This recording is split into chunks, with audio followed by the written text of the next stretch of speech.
먼저 내가 예수 그리스도로 말미암아 너희 모든 사람에 관하여 내 하나님께 감사함은 너희 믿음이 온 세상에 전파됨이로다. 8절에서 사도 바울은 하나님께 로마 교회 성도들 때문에 감사하다라고 고백을 합니다. 제일 먼저 언급되고 있는 단어가 먼저라는 거예요. 먼저라는 것은 우선적으로 무엇보다도 그 뜻입니다. 사도 바울이 하나님께 먼저 감사드린다. 우선적으로 감사드린다. 무엇보다도 나는 이것이 감사합니다. 그 뜻입니다. 하나님은 우리에게 은혜를 주시죠. 오늘도 저와 여러분은 그 은혜와 사랑과 하늘에서 내려오는 복을 받아서 살아가는 거룩한 성도들인데, 기도할 때, 하나님 앞에 엎드릴 때 감사한 제목들이 얼마나 많겠습니까? 건강을 주셔서 감사하고, 물질을 주셔서 감사하고, 함께 살아갈 수 있는 사랑하는 사람들을 주셔서 감사하고, 자녀들 때문에 감사하고, 이런저런 감사할 내용들이 참 많을 거예요. 자, 그런 다양한 감사의 고백들 가운데서도 가장 먼저 우선적으로 무엇보다도 내가 이것 때문에 감사합니다 라고 고백할 내용이 있더라는 겁니다. 거기에 대해서 오늘 8절 한 구절은 우리에게 교훈을 주고 있죠. 자, 사도 바울이 하나님을 향해서 나는 로마 교회 성도들 때문에 감사합니다 이렇게 말씀을 하고 있는데, 그런데 예수 그리스도로 말미암아 감사를 하대요. 오늘 8절에 보니까 예수 그리스도로 말미암아 이렇게 되어 있죠.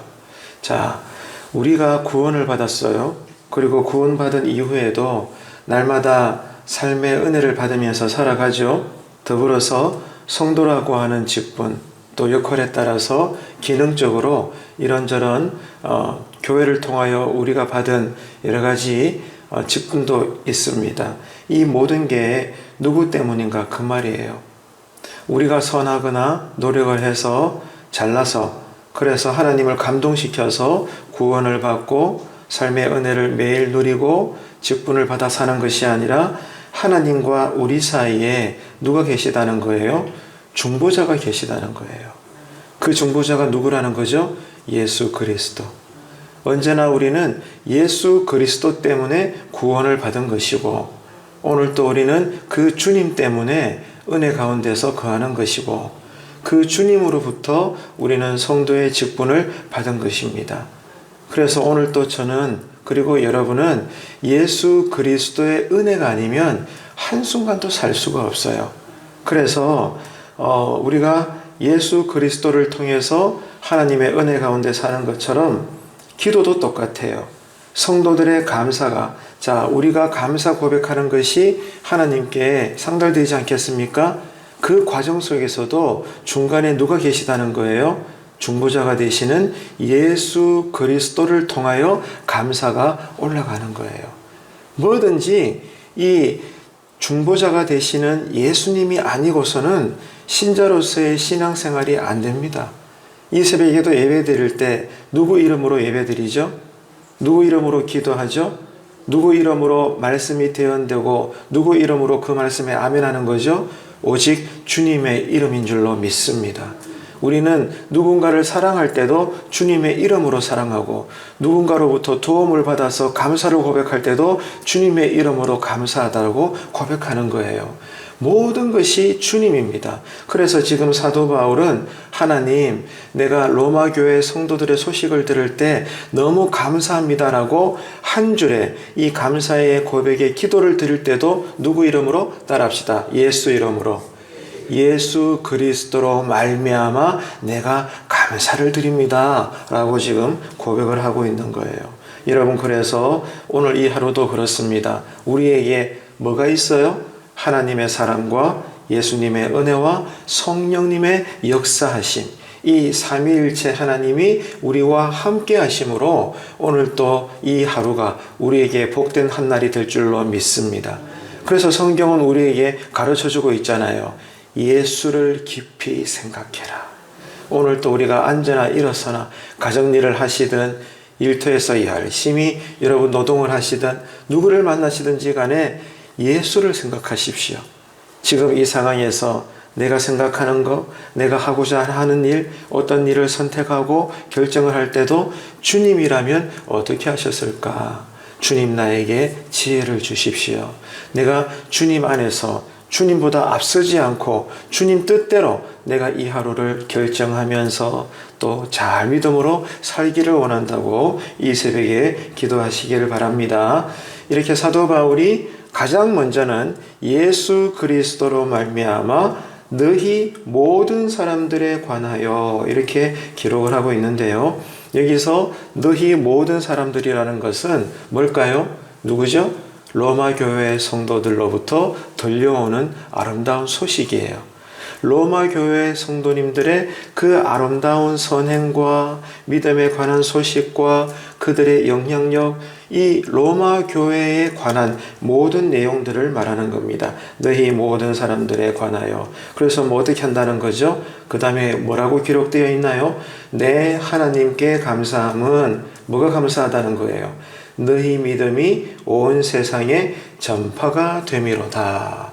이렇게 언급을 하고 있습니다. 그러니까 사도 바울이 지금 하나님께 로마 교회 성도들 때문에 그것도 크게 감사를 드리고 있는데 그 이유가 무엇인가 그거예요.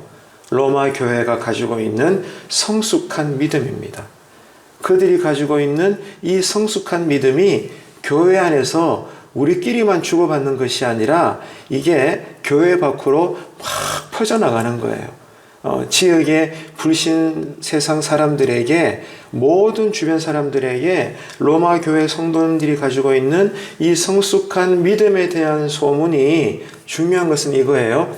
한두 번 소문나고 끝나는 게 아니라는 거예요. 계속해서 멈추지 않고 온 세상에 퍼지고 있다는 그 소식이 나에게까지 들려오니 하나님 얼마나 좋아요. 주님, 저는 이것이 너무 감사합니다. 정말로 주님 영광 받으소서. 정말로 로마 교회 성도들 때문에 주님 크게 영광 받으소서. 나는 이 소식을 들을 때 너무 감사해요. 라고 지금 사도 바울이 하나님께 기쁜 마음을 올려드리고 있는 거예요. 당시 로마는 세계의 중심이죠. 정치, 경제, 사회, 문화, 이 모든 영역에 있어서 그 당시에 으뜸이고 중심부였습니다. 심장이었죠. 그래서 세계의 다양한 사람들, 모든 각국에서 모여드는 사람들이 이 로마를 거쳐갔단 말입니다. 그곳에 지금 뭐가 퍼졌다는 거예요?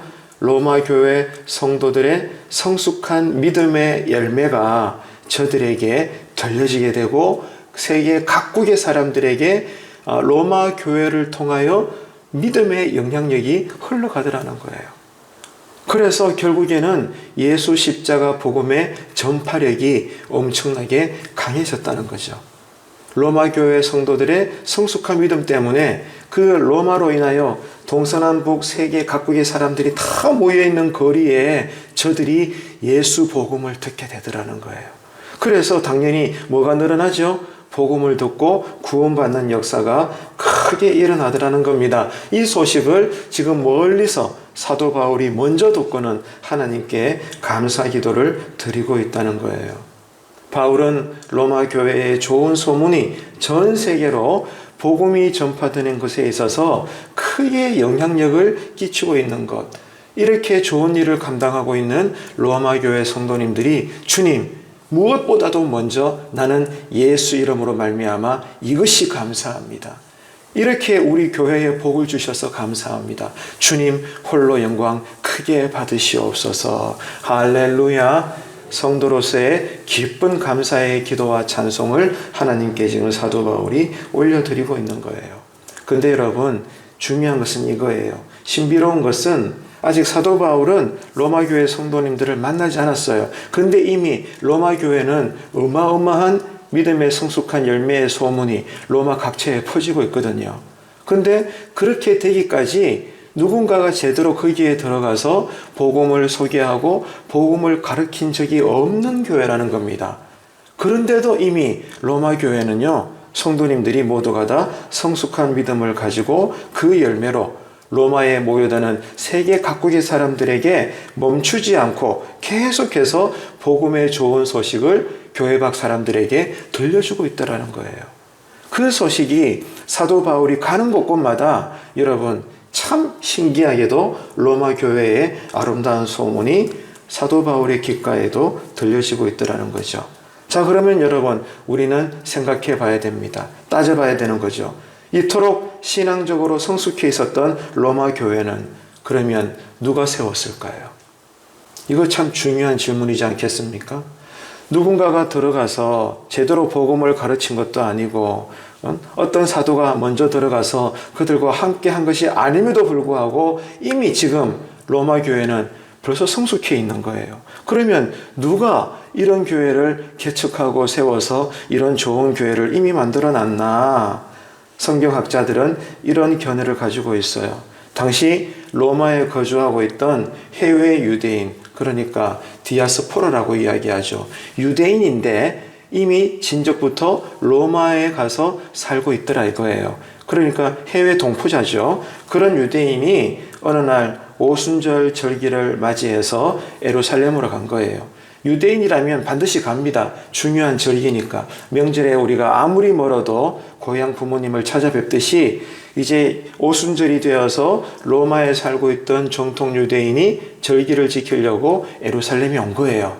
왔는데 뭘 경험했는가 하면 성령 강림을 체험한 거예요. 사도행전 2장에 일어났던 오순절 성령 강림을 그때 누군가가 무언의 무명의 그리스도인이 로마에 살고 있는 유대인 그리스도인이 은혜를 받은 거예요. 그래서 능력을 받은 거죠. 변화가 일어난 거죠. 그래서 그가 다시 로마로 돌아가서 로마 교회를 세웠다라고 지금까지도 일반적인 성경학자들은 그렇게 견해를 내고 있습니다. 그러면은 바울은 이런 로마 교회의 아름다운 소식을 어떻게 듣게 되었을까요? 고린도에서 만났던 브리스가와 아굴라 부부를 통해서 로마 교회의 아름다운 소문을 듣고 지금 너무나 기뻐가지고 로마서 1장 8절로 하나님께 감사를 드리고 있는 거예요. 여러분, 로마 교회 성도들은 믿는 자로서 세상 사람들 앞에서 구별된 삶을 살았습니다. 그런 만큼 신자로서 교회 밖의 사람들에게 예수라고 하는 좋은 영향력을 드러내었습니다. 그들의 삶이 오늘 이 새벽에 우리에게 신앙적인 큰 교훈을 주는 거죠. 여러분, 저와 여러분은 오늘 또 그리스도인으로 삽니다. 어떻게 살아야 될까요? 우리는 이 하루도 예수 믿는 저와 여러분끼리 예배당 안에서 거룩거룩해서는 안 된다는 겁니다.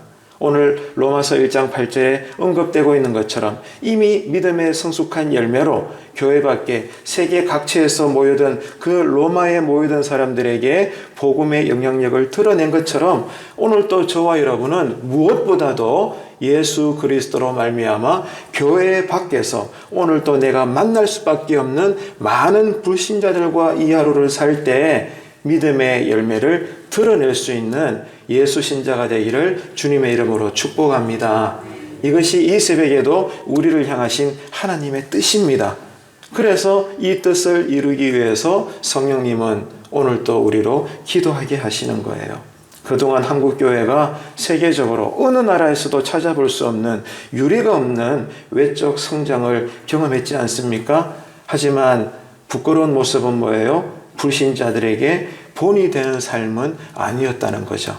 그저 외형적으로 건물 크기가 커져가고 또 그리스도인들의 머리 숫자는 늘어가고 또 예산도 더 많이 확보하게 되고 사회적으로 교회가 이제는 큰 소리 낼 수 있는 외적인 성장은 어마어마하게 일어나는 복을 받았지만 그만큼 따라가야 되는 것 뭐예요?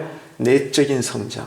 그죠? 선한 믿음의 성숙한 열매도 함께 드러나야 되는데 그것은 우리가 그만큼 따라가지 못하는 아직까지 한국교회의 신앙의 현실의 모습이다. 이것을 우리가 생각할 때 우리는 회개할 수밖에 없는 겁니다. 그래서 이제부터라도 우리의 삶의 변화가 일어나서 그것이 하나님께 회개드리는 자의 모습이 되어 오늘 또 저와 여러분이 로마교회 당시의 성도들처럼 예수 그리스도로 말미암아 믿음의 열매라고 하는 그 선한 구별된 삶이 교회 안에서도 먼저 살아내시고 이것이 감출 수 없어서 교회 밖에 오늘도 내가 함께 어울리는 불신자들 속에서도 내가 예수 믿는 거룩한 영향력이 드러나셔서 오늘 또 여러분 한 분 한 분을 통해 예수 믿는 역사가 누군가로부터 일어나게 되기를 축복합니다. 그래서 오늘 이 한 구절의 말씀을 통해서 많은 신앙의 교훈들이 우리에게 주어지고 있어요. 말씀을 정리하겠습니다. 여러분, 저와 여러분, 오늘 우리가 신자로 살면서 하나님께 감사를 드릴 수 있는 이 하루가 되시기를 바라요. 무엇보다도 내가 속하는 교회가 부흥되고 있다, 성장되고 있다, 그러므로 좋은 교회에 소문이 나고 있다, 이것을 여러분 감사할 수 있는 그날이 오기까지 무엇보다도 내가 사랑하는 교회가 제대로 지금 교회다운 모습으로 세워져 가고 있다, 이것을 위해서 기도하시고 이것 때문에 나도 무엇보다도 이 일이 감사하여 하나님께 감격의 눈물을 올릴 수 있는 살아있는 기도자가 되시기를 축복합니다.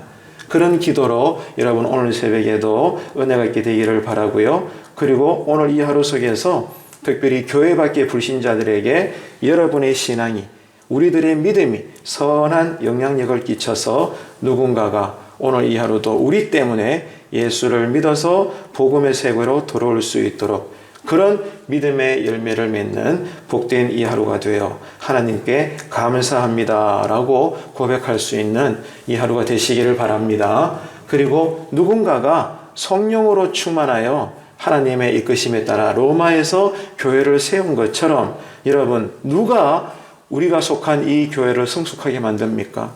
누가 우리가 몸담고 있는 이 교회를 여러분 성장하고 부흥시킵니까? 바로 성령 충만한 그 사람입니다. 여러분이 그 한 사람이 되시기를 축복합니다. 그래서 나는 교회를 생각할 때 그저 부흥되기를 원하고 또 반대로 이야기하면 왜 아직까지 교회가 이런 모습일까? 여러분 은근히 불평만 하지 마시고 무엇보다도 먼저 내가 예수 그리스도로 말미암아 성령의 은혜를 받는 사람이 되시기를 축복합니다. 그래서 내가 성령으로 충만하면 나를 통하여 하나님의 역사가 교회 안에서도 퍼져나가고 교회 밖으로도 퍼져나가서 내가 변화되니, 내가 새로워지니 내가 몸담고 있는 교회도 주변의 성도님들도 덩달아 더 거룩해지고 성령의 전파력이 있어지게 되더라. 여러분, 이러한 놀라운 간증이 여러분 입에서 감사로 열려지게 되기를 간절히 바랍니다. 그래서 오늘 이 8절의 한 구절 말씀의 신앙의 교훈이 오늘 우리에게 깊이 새겨져서 이 새벽에도 기도드릴 때 이 하루 속에 믿음의 열매가 크게 드러날 수 있는, 그래서 예수의 복음이 우리를 통해서도 주변 불신자들에게 흘러 들어갈 수 있는, 그러므로 하나님께 영광이 되는 이 하루가 되시기를 주님의 이름으로 축원합니다.